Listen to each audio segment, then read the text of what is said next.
Okay, in this video, we're going to be looking at section 2.4, looking at the product and quotient rules for taking derivatives.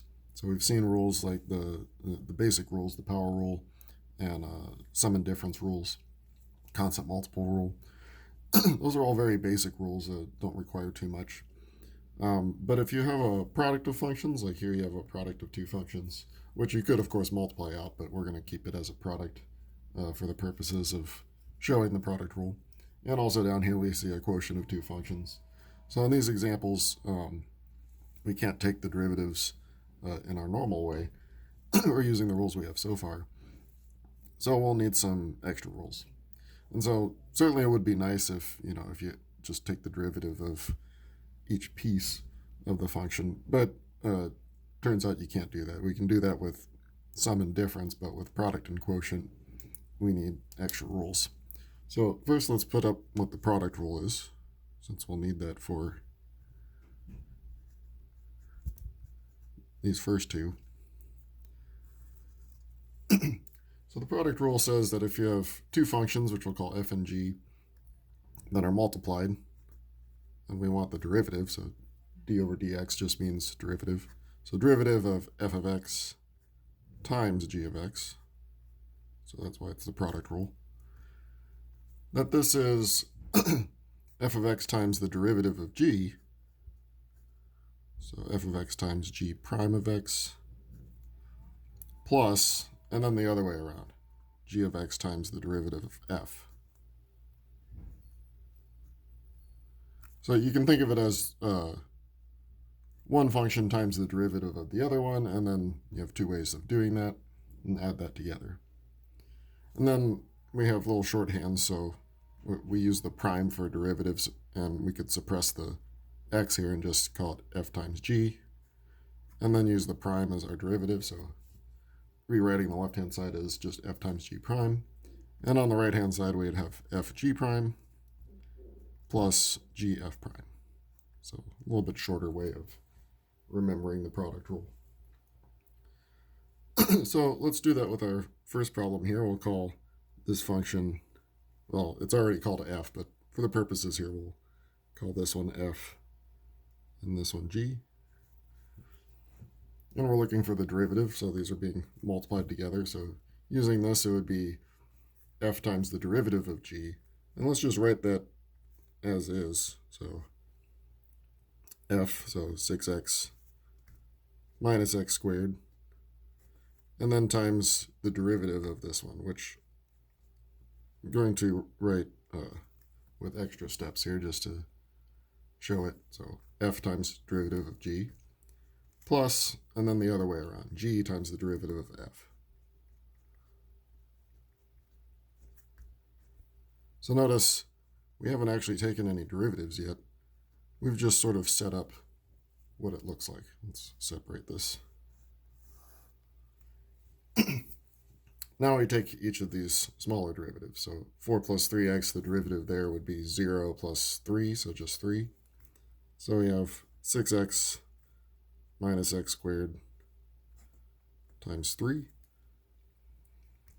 plus, and then the derivative here would be 6 minus 2x.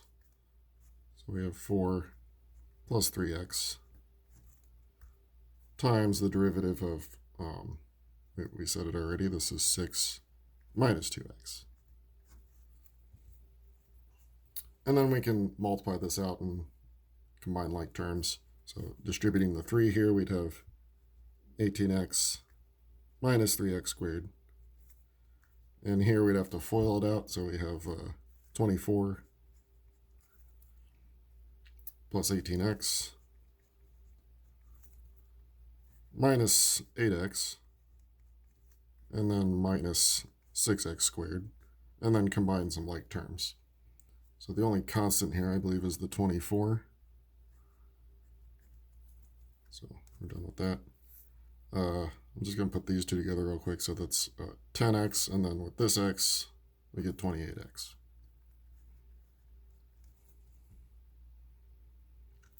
So that accounts for these three. And then finally, minus 9x squared. Let's circle that. Now this was really to illustrate the product rule, but you could have multiplied it out first. So just FOIL this out, you would get a polynomial, and then take the derivative. Let's actually see what that would look like just to complete this. So if I multiply this out, I'd have 24x minus 4x squared. Probably run out of room. Well, definitely run out of room. We also have an 18x. And then we also have a minus 9x cubed. And you can see that if you take the derivative from here, you would actually just go straight to here, well, after combining these like terms. I may have missed some. Oh, that's 18x squared. So the like terms are actually these two. So yeah, 24x would be 24. These together give 14x squared, and then doing the derivative would give you 28x. And sorry, I went ahead of myself. This is actually 3. And then when you multiply, you get 9x squared. So yeah, it still works out. Okay.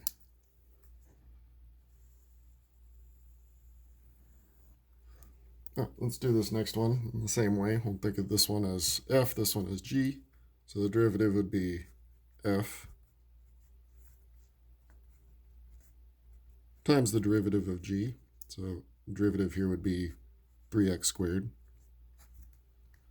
plus, and now the other way around, g times the derivative of f. So the derivative of the first one, 2x minus 2.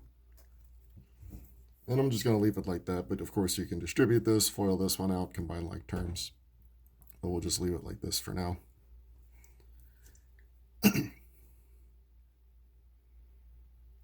Okay, for the next one we need the quotient rule. So let's write down what the quotient rule is.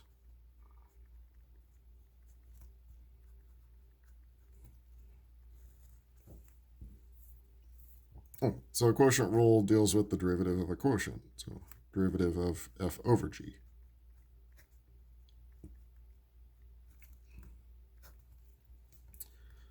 So this one's a bit complicated and has a nice mnemonic device in order to remember it. So let's write down what it is first, and then we'll see how we remember it.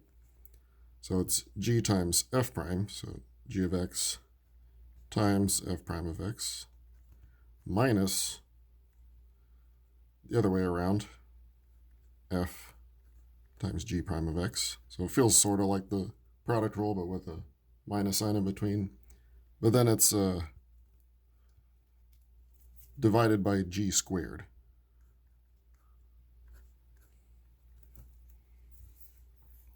So it's a bit complicated because there's more to it than the product rule, of course, because of the g squared on the bottom. But also, because we're subtracting, it matters the order. Up here, it didn't matter if you messed up the order here, you'd still get the right derivative. But here, if you mess up the order, subtraction doesn't commute. It wouldn't work the other way around. So to help us remember, if we call this one low and this one high, we have this nice little rhyme. Low d high, so that's low derivative of high, minus, and then high d low,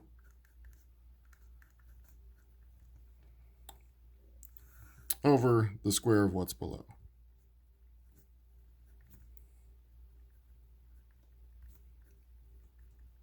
So that refers to g being squared. So the reason why this is helpful is because it rhymes, low here rhyming with below here. So if you had it the other way around, it wouldn't rhyme. So it helps you remember the order of it, and it's a nice little rhyme to remember the whole thing. So let's try that here. So we'll do it in the mnemonic way. So this will be our high, and this will be our low. So our derivative is low d high, so 3t plus 1. And then the derivative of high, so the derivative here would just be 4t. Minus high d low, so now this one left alone, times the derivative of the bottom.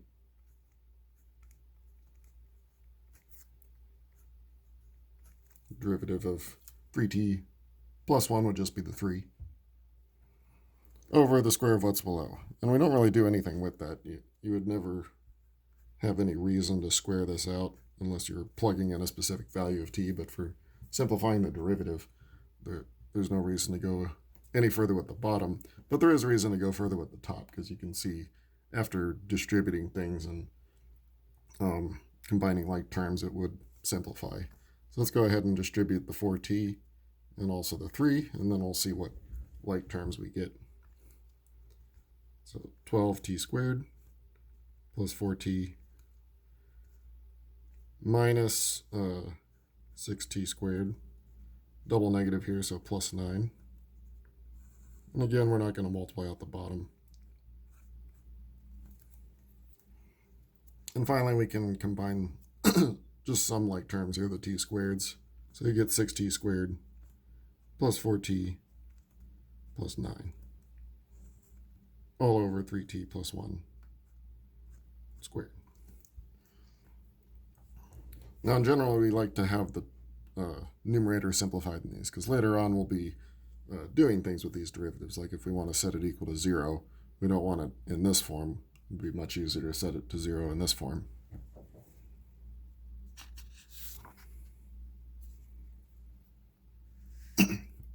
Okay, one more practice with the quotient rule here. So again, call the top one high, the bottom one low. So our derivative here, low d high, so 2x minus 1 times the derivative of the top, or high, so 2x plus 6, minus high d low, so leaving the top alone.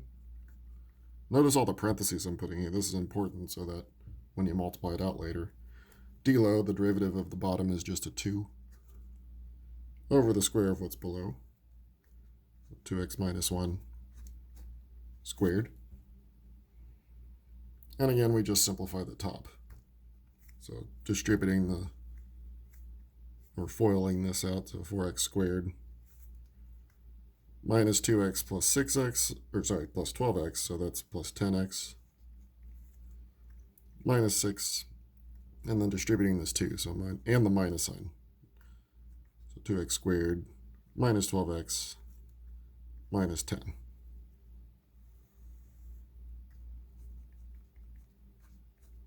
And then finally just combining like terms. So of the x squareds, we have a 2x squared. The x's, we have a minus 2x. And then a minus 16.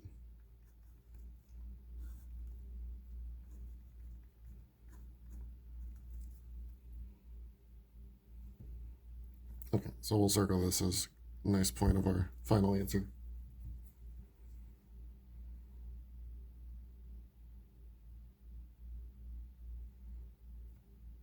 The next two are just to illustrate that you don't necessarily need these rules all the time.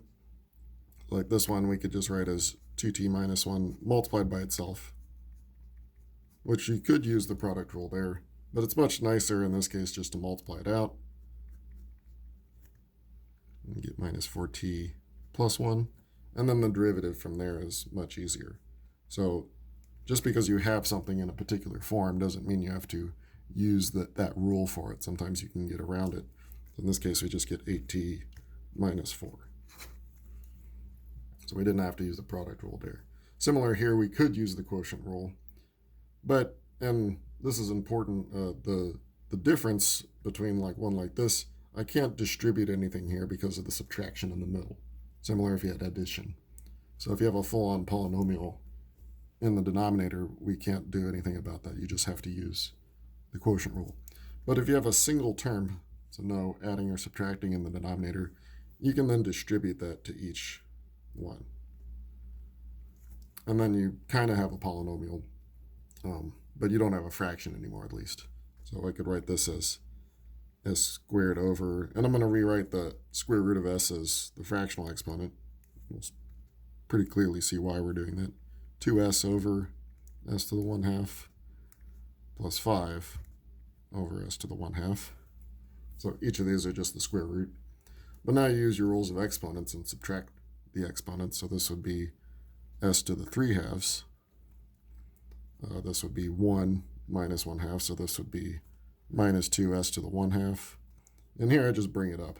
So it would be 5s to the negative 1/2. That way I can just use the power rule on each one of these. So I didn't need the quotient rule. So our derivative would be, again, using the power rule on all three of these, but be careful with the fractions. So 3/2 comes down. And then we reduce this by 1, which would be 1/2. Here, if the 1/2 comes down, it cancels out the 2. And then we'd get a negative 1/2 for the new exponent. And then here, the minus 1/2 comes down, so I get minus 5/2. And then subtracting 1 from our exponent would give us minus 3/2. And then after that, just rewriting. So this is a square root, so 3/2 square root of s. This bringing the denominator, so 1 over s to the positive 1/2, which again is square root. And then finally, bring this to the denominator, s to the positive 3/2, which you could write as square root of s cubed if you want, but I tend not to do that when it's a more complicated exponent, so this is fine. Oops. So yeah, just rewriting each of these.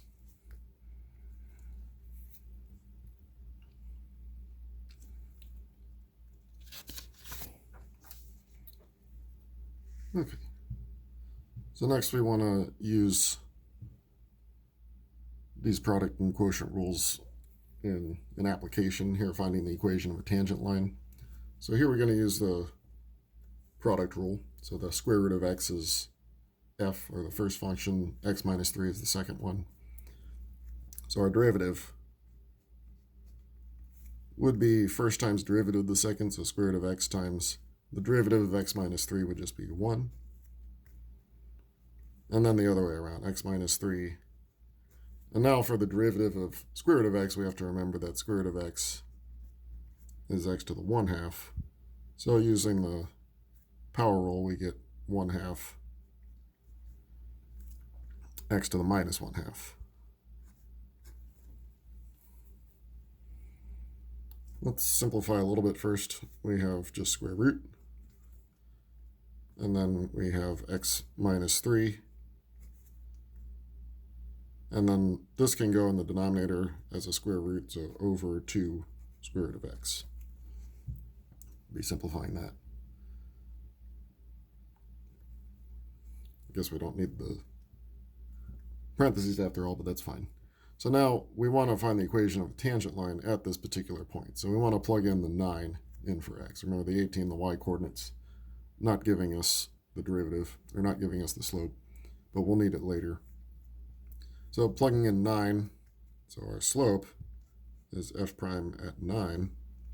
So that's square root of 9 plus 9 minus 3 over 2 square root of 9.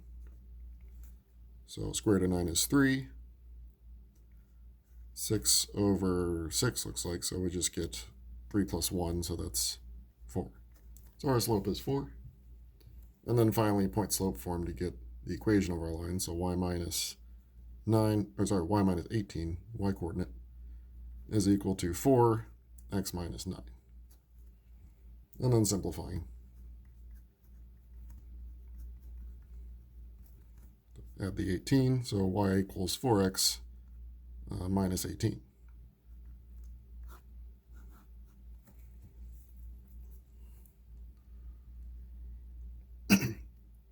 Now the biggest part of this next one is the fact that we're going to have to use both the product rule and quotient rule. We first have to view this as a quotient rule because it's a big fraction.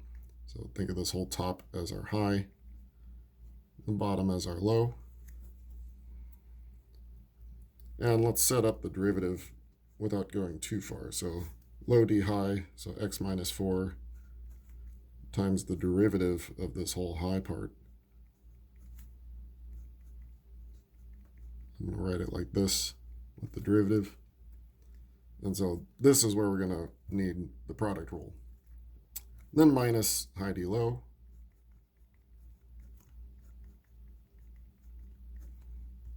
And the derivative of low is easy. That's just 1. Put brackets here too just to show the difference. And then the square of what's below, so x minus 4 squared. Okay, so now we need the product rule here. So we have x minus 4. Let's keep this in a bracket. So first times derivative of the second, so x plus 2. And then the derivative here would be 2x plus 1. Plus, and then the other way around. So x squared plus x. And derivative of the first, which is 1. You still have this whole part here. And we don't need the 1 anymore, so we'll just write it.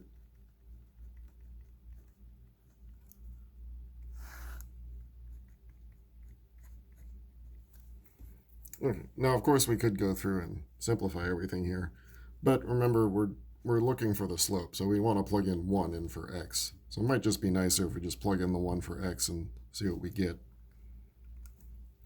So we'd have a minus 3 here.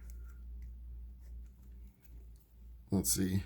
Try and do this a little bit quicker. So we get a 3 and a 3, right? So 9.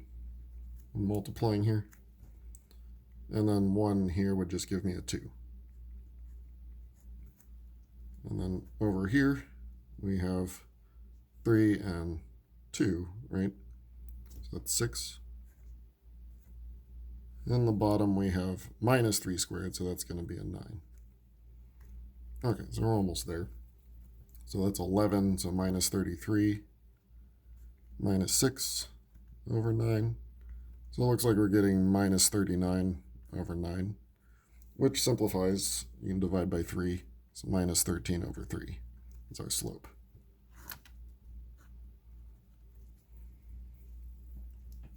And in the interest of time, I'll let you do the point slope form from here. So again, just put it into this form, find the slope. Move that up.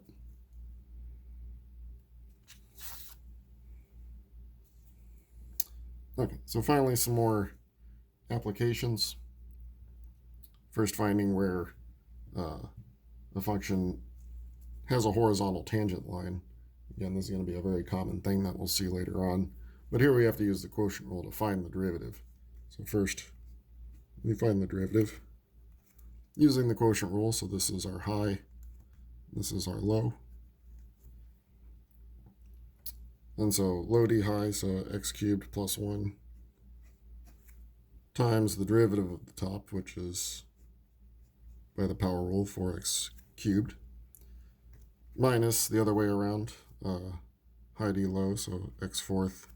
And the derivative of the bottom would be 3x squared over the square of what's below.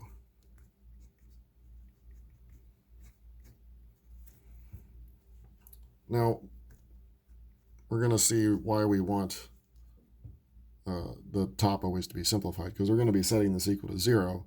And a fraction can only ever be 0 if the top is 0. So we can kind of ignore the denominator here, because no matter what I plug in for x, it would never make the whole fraction 0. The only way that happens is if the top is 0. So let's first distribute and simplify the top. So we'd get 4x to the 6th plus 4x cubed. And here I have minus 3x to the 6th. This is what I want to know when it's 0. So combining our like terms, we get x to the 6th plus 4x to the 3rd that we're setting equal to 0. And we could factor out an x to the 3rd.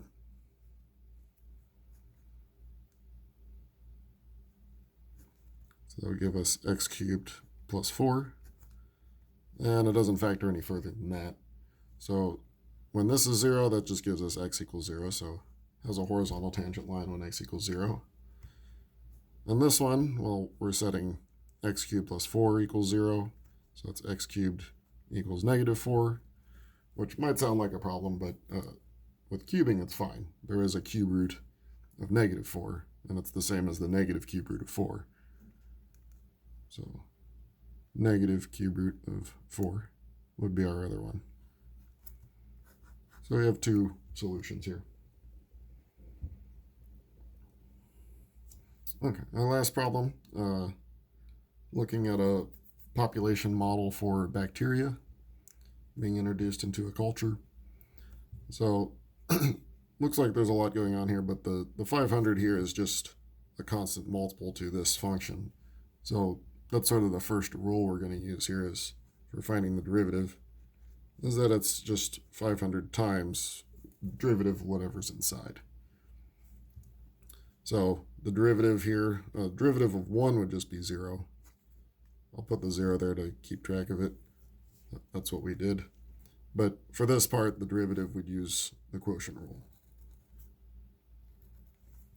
So low d high, 50 plus t squared times the derivative of high, which is just 4, minus high d low, the other way around.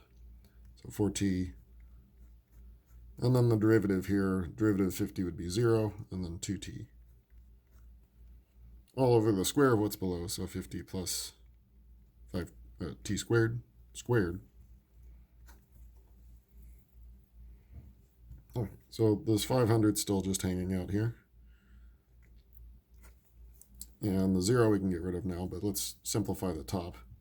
So we get 200 plus 4t squared, and then minus 8t squared.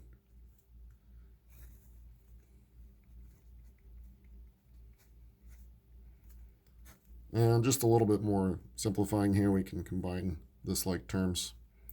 So 500, 200 minus 4t squared over 50 plus t squared squared. So that's about as simple as that's going to get. And what we're looking for is find the rate of change, which is the derivative of the population at t equals 2. So we want to know how fast the population is increasing at 2, the time is an hour, so at 2 hours after the bacteria is introduced to the culture. So we're looking for p prime of 2. So we're just plugging in 2 for all the t's.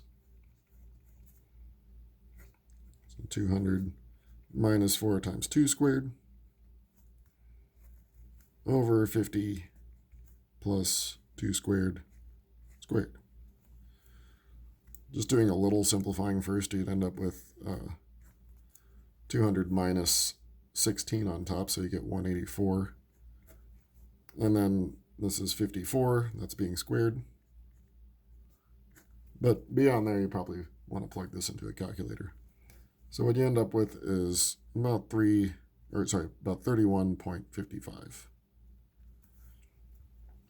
So our rate of change is looking at bacteria over time and measured in hours. So this would be 31, close to 32 bacteria per hour. So after 2 hours, that's how fast the bacteria is increasing at about 32 per hour.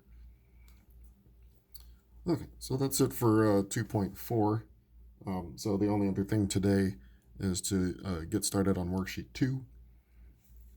And we'll start next section on Wednesday.